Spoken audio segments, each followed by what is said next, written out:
the podcast. This isn't the normal night, but this is the Sunday night rant. I don't have to change the title tonight because it is Sunday night. I apologize for not being on Thursday or Friday, but I had some business to take care of, which I will come to you in a few minutes and tell you a little bit about what's been going on and let you know some of the upcoming things that we have going on. That's what I've been taking care of, was handling some of the upcoming events that I have coming up and making sure that I have everything in place and booked. And that's why I was not on Thursday and Friday. So with saying that, as soon as we get some people on, I will start talking about that, and then we'll talk a little bit more about what we went over on this past Wednesday, and talk a little bit about the tarot, and we'll go from there. So I have a very busy schedule coming up, and so I definitely want to reach out and let everybody know what is, happening. So I'll wait for some people to check on in. I know people probably looked for Thursday, Friday, and Saturday, and I did not log in. Magni has been home, and we have been very busy setting everything up. We have a whole bunch of things that we've been looking into, and we have some big events that we've been working on. And so I have not been able to get on, but I'll be on tonight and probably one or two more nights before the regular Wednesday night, when we're going to go into we'll be going into the cups of the tarot on Wednesday at 8 p.m. And so just going to wait to see if anybody else is going to log on before I get started. I see one person has logged on. You can say hello if you would like to say. I'm going to wait a few more minutes because I'm just getting logged in, and it's just now 8:02. And anyway, so since this is being recorded, please subscribe to the YouTube channel of Touch and Eternity, the podcast. And if you see us on TikTok, go ahead and subscribe, like, share, tap on little hearts, do all those wonderful things to get the podcast promoted, get more people involved in seeing it. I have not been online like I'd hoped to the last few nights because we have been booking a whole bunch of things. We are going to be coming. I am going to be coming to Chalmette. I've had a bunch of people asking me when.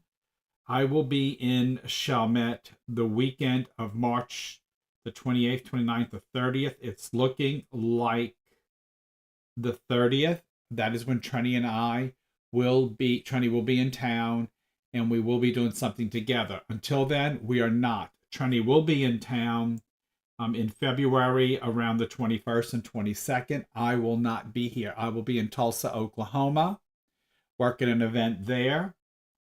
But Trini will be here seeing clients. But we will be here together doing seeing clients in March the 28th, 29th, and 30th. So if you would like to make an appointment to see us, we've already have some bookings on the 29th. We are going to be doing a couple of shows that weekend as well. At least one show we're trying to set up. It's a big one. I will announce it on Wednesday. I do not want to announce it tonight because we haven't finalized it, but it's going to be a big one, and it is going to be in the Chalmette area, and we will be selling tickets to that one. And so I will know more about it for the Wednesday night podcast. So again, that will be in Chalmette, and it will probably be on the 23rd, and it will start at noon. That is a Sunday at noon, and it'll be from noon to probably around 2:30, 3 o'clock. It'll be about a 2-hour to 3-hour event. Going to be a lot of fun. So I'm just waiting to finalize it. I will know more hopefully by Wednesday when I do the Touch and Eternity podcast. That'll be Trini and I, and it's going to be a lovely event if everything goes as planned. I'm just, like I said, I'm waiting for the final word, hoping to get that Monday or Tuesday, and I'll be able to introduce it to you on Wednesday. with saying that anybody that wants to book with Trenny and I, that March 28th, 29th, or even on the 30th, you can after the event. We'll be seeing clients as well. So that's when when you'll get to have Trenny and I together. Until then, Trenny will be in town, like I said, February 22nd, around that time, 21st, 22nd, 23rd. I will be in Tulsa. What else? I will be in West Palm Beach, March 21st, 22nd, and 23rd. I will be in Sarasota, Florida, April the 5th and April the 6th. And then Trenny and I will be in Memphis, April 11th and April 12th. So if you're catching this podcast, please know that. I will mention these dates again. But that is where we're going to be. So we will be in Memphis, like I said, April 11th and 12th. I will be in Sarasota, April 5th and 6th. Tony and I will be here in New Orleans, April 28th, 29th, and March 28th, 29th, and 30th. And then I'll be in West Palm Beach, March 22nd and 23rd. And I'll be in Tulsa, February 21st, 22nd, and 23rd. So if anybody wants a session, please let me know. Also, I'm going to be inviting probably about 9 or 10 people for a free mediumship gallery at my home. I have someone that wants to explore their mediumship, so it you'll get a little bit from me, but it's mainly for a very dear friend of mine who is studying me, who is wanting to explore their mediumship. It is actually a very good reader, but has never done a gallery before. So I have volunteered my home on February the 16th. So if you message me on Messenger and tell me that you would like to be a part of that, I am inviting about 9 people of my own, and then she is inviting about 6 friends of hers to my home on that day at 2:00, and it'll last about an hour and a half, but it's mainly for her because she wants to explore doing galleries. She's already a reader. She's already does mediumship and connects intuitively, but she wants to practice her mediumship. So we're going to offer a free little venue at my house. There'll be drinks and snacks and stuff for you to sit around and lounge and allow her. I'm gonna work some too, so it'll be her and I, and she is going to be giving you some messages from your loved ones. And that is going to be free. It is for her to practice mostly. I will be there too, and I will do some as well, but it's mostly for her. So know that I'm mostly there for support, to work with her and to help, to help take the anxiety away. So that will be February the 16th. It's a Sunday at 2:00 at my home. So if you're interested, please let me know, and I will see that you are able to get a seat at that setting. And again, it is free, and it is open to. I'm bringing in 9 or 10 people. She's gonna bring in 5 or 6. My house can hold about 15 people comfortably, and it is for a gallery style mediumship reading. With saying all that, on Wednesday night, we talked a lot about the major arcana in tarot, and we went through the Fool's Journey. We covered all the cards. We covered the symbology. I want to talk a little bit about color when looking at the cards. Let me see if I have that slide that I can put up. If not, I'll just talk about it. Yes, here it is. I can pop it up here. I'm not going to put the slide up. I'm just going to open I'm not going to put a slide up today. I'm just going to open it up and read a little bit to you and talk to you a little bit about the colors of the tarot. I'm going to probably have to do it again. Go over it again. If I can get it to open. Oh, come on, open. It's a Word doc that I'm trying to get open. Maybe if I can put it on the TV here. That'll work. It's not one to open for me. let's see here. What TV? There we go. It's Roku. Oh, there it is. And let me just slide it over.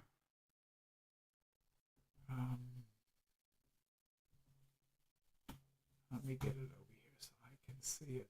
There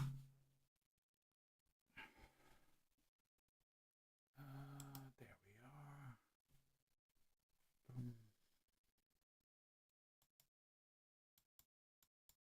Wonder why that won't open. Anyway.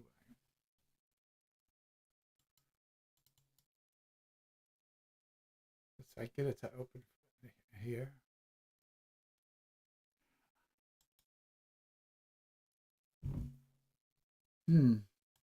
Let's just close it and try open it again. Come on now, open here.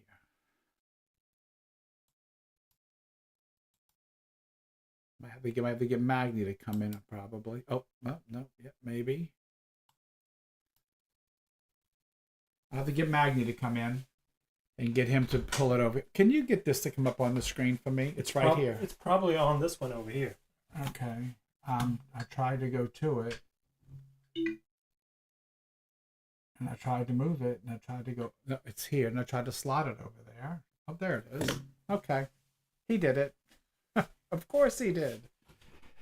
Okay, so I want to talk a little bit about the colors in tarot. So on Wednesday night, we went over the symbology. We went over the major arcana. We went over the planetary connections. We went over the numerology in tarot. But the reason why I do like Rider-Waite are the colors. And so I'm going to go a little bit over a lot of the colors that are used in tarot. And again, red, and when you see red, I want you to think fire and blood. Red rushes to us with messages of passion, primal urges, action, pleasure, vibrancy, radiance, and love. So when you see red in the tarot, that should be running through your mind. So while you're doing a reading in tarot, when you see the color red, or if that's what you're pulled to when you're reading, that's the energy, or that's the vibration you should be feeling. And again, I tell people when I'm reading, it's the feel that I get when I'm pulling in the sitter and I'm looking at the cards, and I'm feeling what I'm feeling by mixing that energy of the card and the sitter and me. We're all blending together. And what am I feeling when I see that? And when I see red, I think fire, blood. Red rushes to us with messages of passion, primal urges, action, pleasure, vibrancy, radiance, and love. It can be both positive and or negative. So you have to think about that. Okay, think of both the positive side of that and the negative side of that. When you see the color orange, a nice subdued blend between the aggressive red and the high pitch of yellow. Orange is about harmony, aspiration, sociability, contentment, and intelligence. Though now everything I'm giving you are the positive aspects. Please remember there are also the reverse of these, or the negatives of what I'm telling you. Okay? Yellow, worshipped in the form of the sun. Yellow is about radiating creativity. It's also about protection. It's intellect, positivity, and clarity. So when you see yellow, think of sunlight, think of vibrational energy, think of those things when that yellow sticks out to you when you're looking at the cards and you're blending in what the meaning is along with the colors and the feel. It's telling you a story. It's giving you a feel.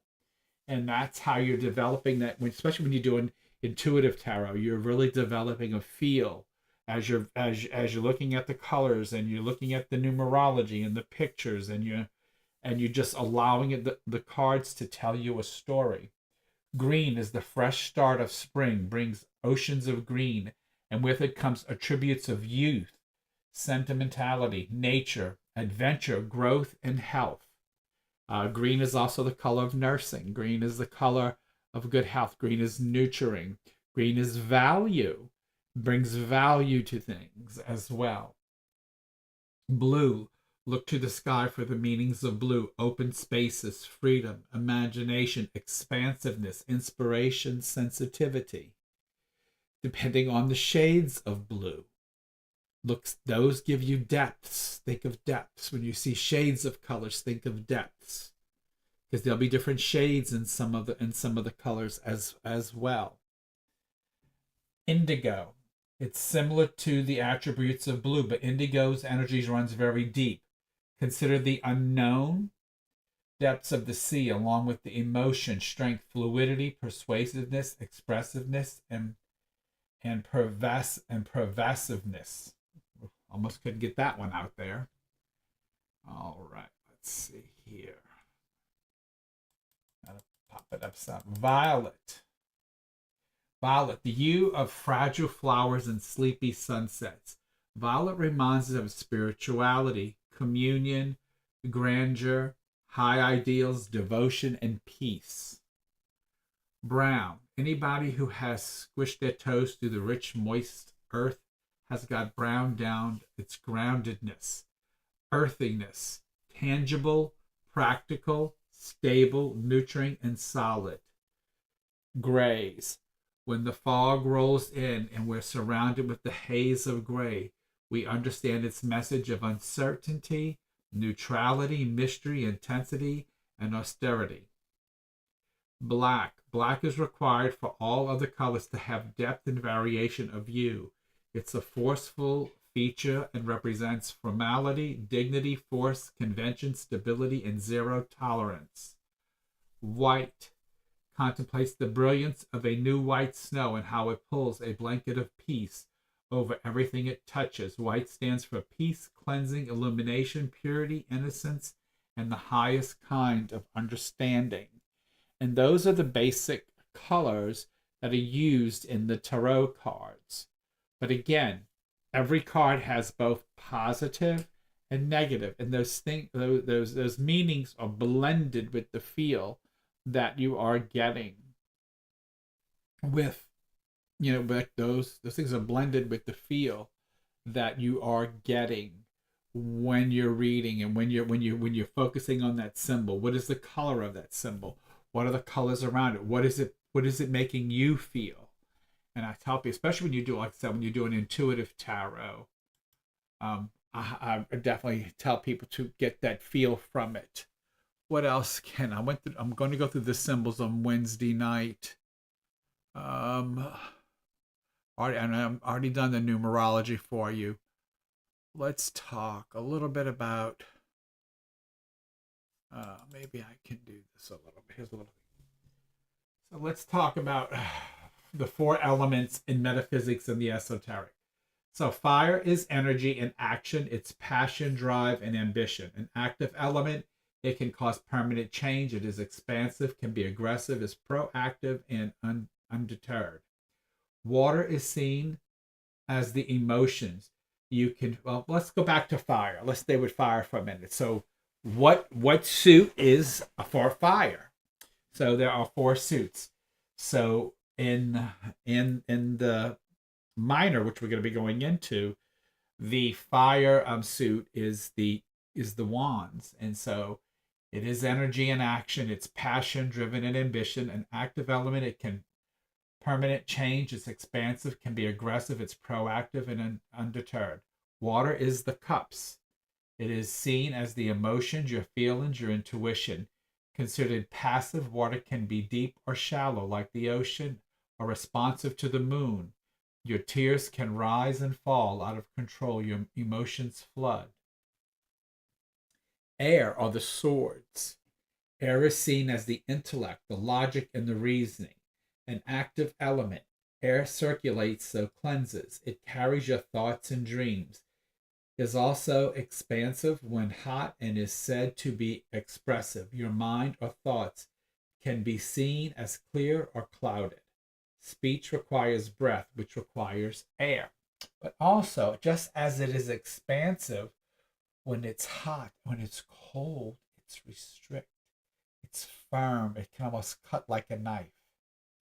Remember that, because I tell people all the time, especially when you're reading, you get that, like, so for some of the cards, the swords also predict surgeries. So you got to remember that too. And earth is the pentacles. And so earth is seen as the material, the physical and the sensual. a passive element. Earth allows growth and into actual production, promotes prosperity, is the foundation on which anything is built. It's about value. It is about value. And while we're talking about the different suits, let's talk a little bit about the aces, and the suits and the different suits, because all the aces are usually about beginnings. They are in the minor deck. The aces are usually about gifts from the heavens, or gifts, or opportunities from the source. And so, let's talk a little bit. The Ace of Wands, which is, it's fire, is the creative energy, a new project or creative endeavors, a passionate union, a new start, willpower, drive, and ambition. Ace of Cups is love in its purest sense, its connection to the divine source. Psychism, intuition, feelings and emotions, mind, body, and spirit in union and abundance. The ace, and that is of emotions. Ace of Swords, which is air, represents the creative ideas, the sword of truth, gaining clarity, a brilliant idea, justice, mental strength. Ace of Pentacles, which is the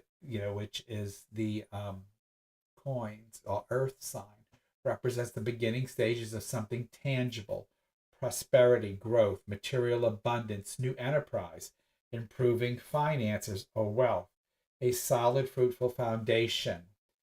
So and these are opportunities, because many times what people need to understand is, when reading tarot, when you get those aces, especially upside down, these are opportunities that are sometimes missed. It means like the opportunity is right there in front of your face, and sometimes you don't see it.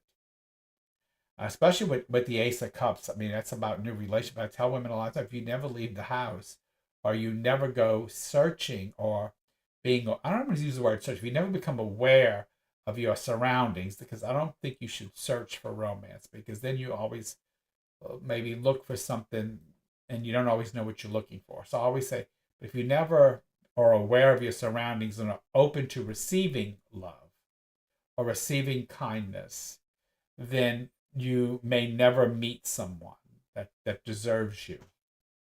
And so therefore, you should always be aware of those opportunities that are granted by the universe for you. Always be open to receive those. So that's something that I always stress to people, especially in a reading. Let's see. I'm trying to see what else. What I'm trying to do right now is put online. So on Wednesdays, when I'm going through the meat of everything, there's so many other facets that I don't have time to go through.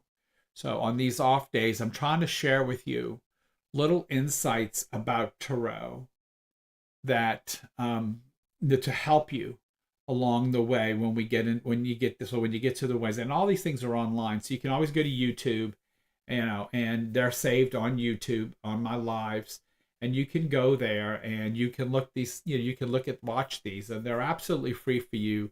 This is to kind of help those who want to learn to read tarot. Now I'm going to have a class, and this will prepare you for when you take the class, because I do record all these. Let's look at, let's see. So I might wait and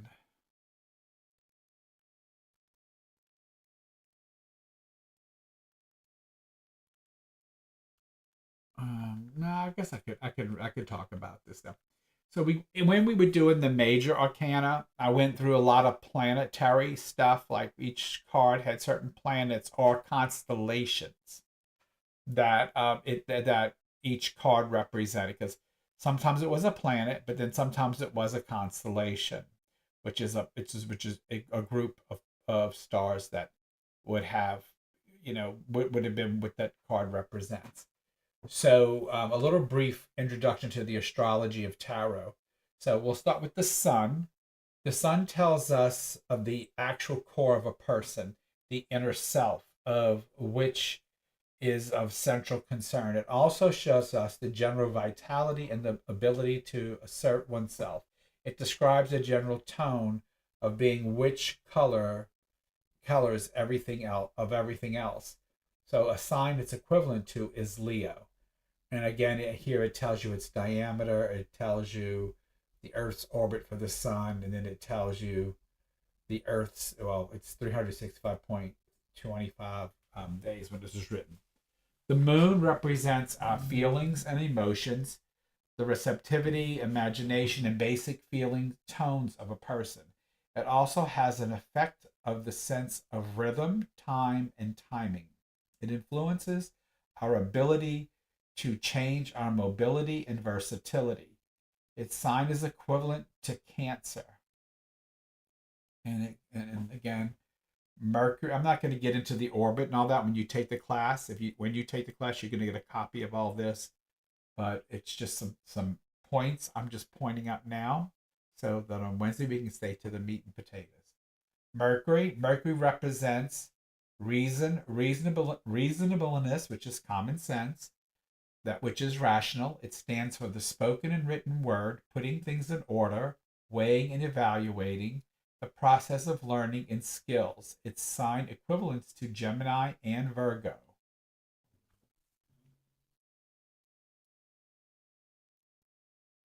Now, you know Mercury's hot. It takes 88 days to go around the sun. Whew. Venus. Venus gives us a sense of beauty, the enjoyment of pleasure, aesthetic awareness, love of harmony, sociability, taking pleasure in relationships, and eroticism. The signs equivalent to Venus are Libra and Taurus. And then there's Mars. Mars represents the energy and drive of a person, their courage, determination, the freedom of spontaneous impulse. It also describes the readiness for action, the way one goes about doing things, as well as simple aggression. And its sign equivalent is Aries. Of course, everybody knew that.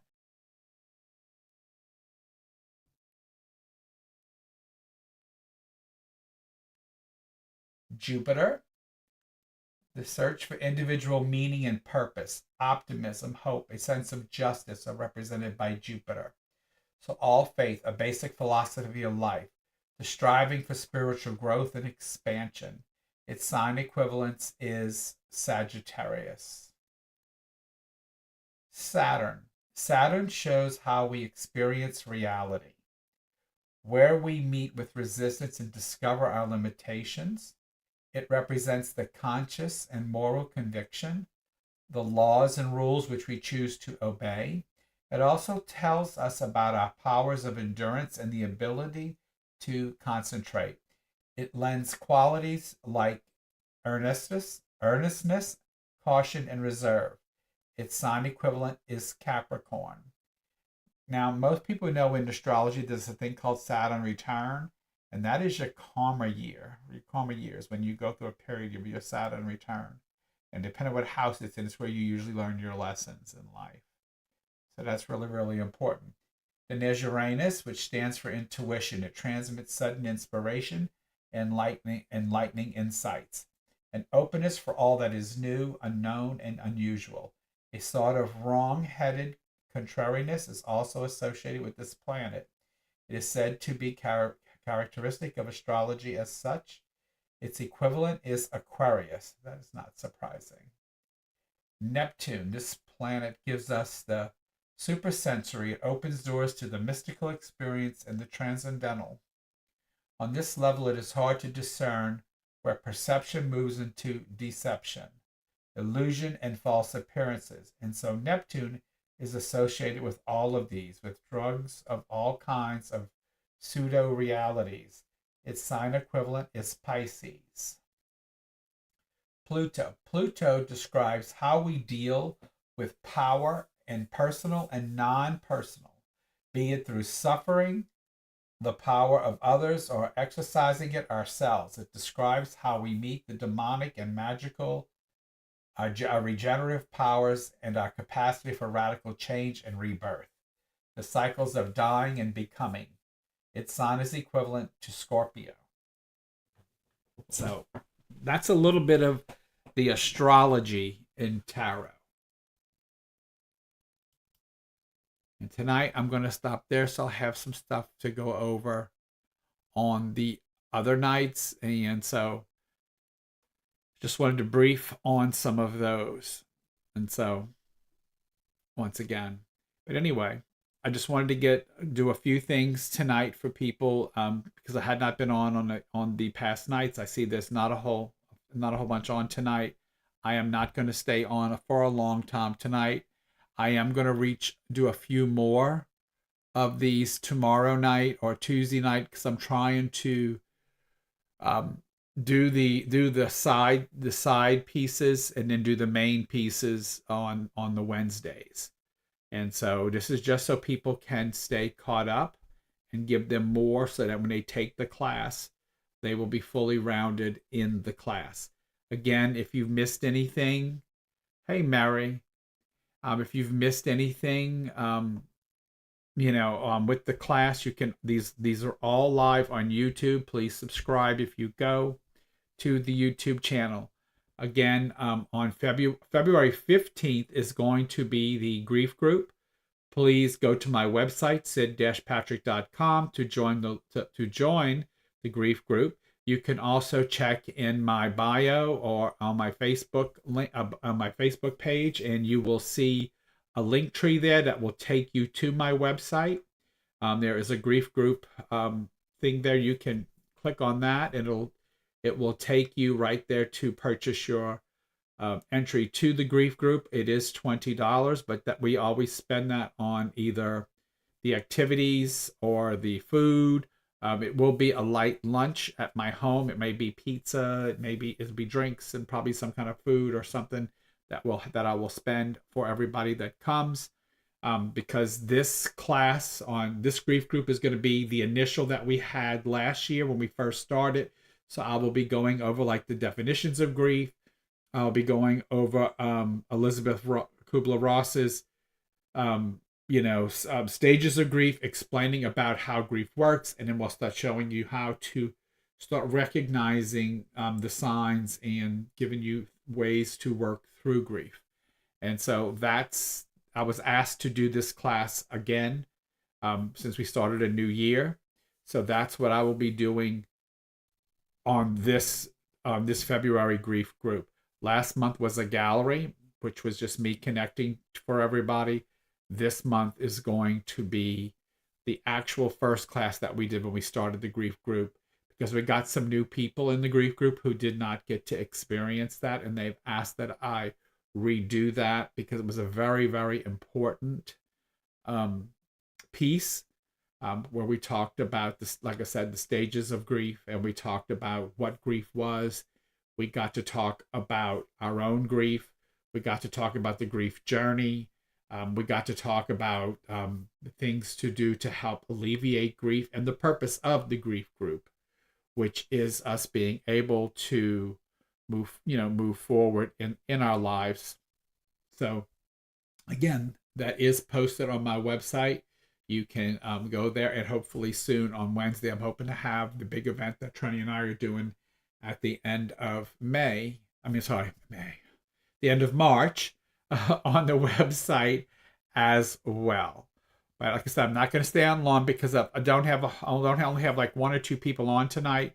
And I know it's Sunday night, so I know people are tired.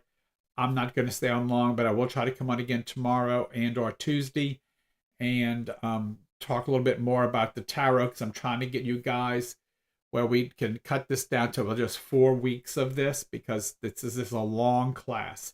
And again, here is the book, Tarot with Sid, the whole story. This is the book that you would get in class, which is a lot of the things that I'm going over with you verbally here online. And I'm working towards a master class. That's why I'm giving this class free online.